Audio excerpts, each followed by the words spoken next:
I am praying for you. Everybody knows Psalm 23, but how many of us have ever stopped to think deeply about it? This psalm was written by David. The Lord watched him from childhood into adulthood, and Scripture tells us that God delighted in him.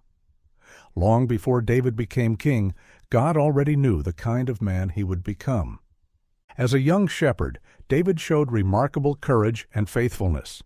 He cared for the sheep entrusted to him and defended them, even at the risk of his own life. Whether anyone else noticed him or not, God did. The Bible tells us little about David's relationship with God during his earliest years, but it makes one thing very clear. The Lord saw him. That says a great deal to us. God sees every one of us. He quietly observes our character, our choices, our faithfulness in the ordinary moments of life. Then, in His own time, He calls and appoints us for His purposes. David was anointed to be king while he was still a young man, yet many years passed before he actually sat on the throne. During those years, he could easily have forced the issue. We all know of people who undermine others, spread rumors, or use dishonest means to gain a position for themselves. David never did that. Although Saul repeatedly sought to kill him, David refused to dishonor or harm the Lord's anointed. He knew the kingdom had been promised to him, and he was willing to wait until God decided it was time. Meanwhile, Saul saw David as a threat and pursued him relentlessly. David spent years fleeing for his life.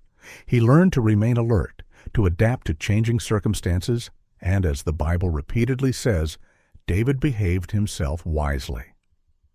His troubles did not end when he became king. His own son Absalom later sought to take the kingdom and kill him. One of his sons brought shame upon the family by violating his own sister. On another occasion, while David and his men were away in battle, they returned to find that the Amalekites had attacked Ziklag, burned the town, and carried away their wives and children as captives. Instead of standing with David in their grief, his own men spoke of stoning him. They blamed the very man who was suffering the same loss they were. That is often the way people are. In times of pain, they sometimes look for someone to blame instead of someone to encourage. Now, with all of that in mind, listen again to Psalm 23. Place yourself in David's position. Think about everything he had experienced: danger, betrayal, disappointment, loss, fear, responsibility, and waiting on God. Then imagine that these were not David's words, but your own. Would you be able to say with the same confidence, "The Lord is my shepherd, I shall not want"? As you read this familiar psalm today, ask yourself, what gave David such confidence in God? Which verses speak most powerfully to the struggles you are facing today? What encouragement can you find in this psalm for your own journey? Can you honestly make David's testimony your own?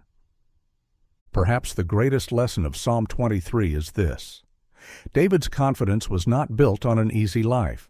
It was built on a faithful shepherd. The shepherd did not keep him from every valley, every enemy, or every sorrow, but he never abandoned him, and the same shepherd still walks with his people today. Now, let's revisit that great Psalms together. The Lord is my shepherd, I shall not want. He maketh me to lie down in green pastures. He leadeth me beside the still waters. He restoreth my soul. He leadeth me in the paths of righteousness for His name's sake.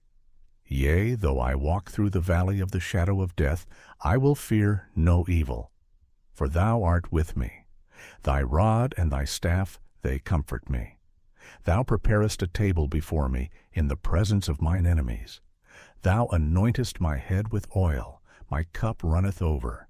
Surely goodness and mercy shall follow me all the days of my life, and I will dwell in the house of the Lord forever. Have a trusting day.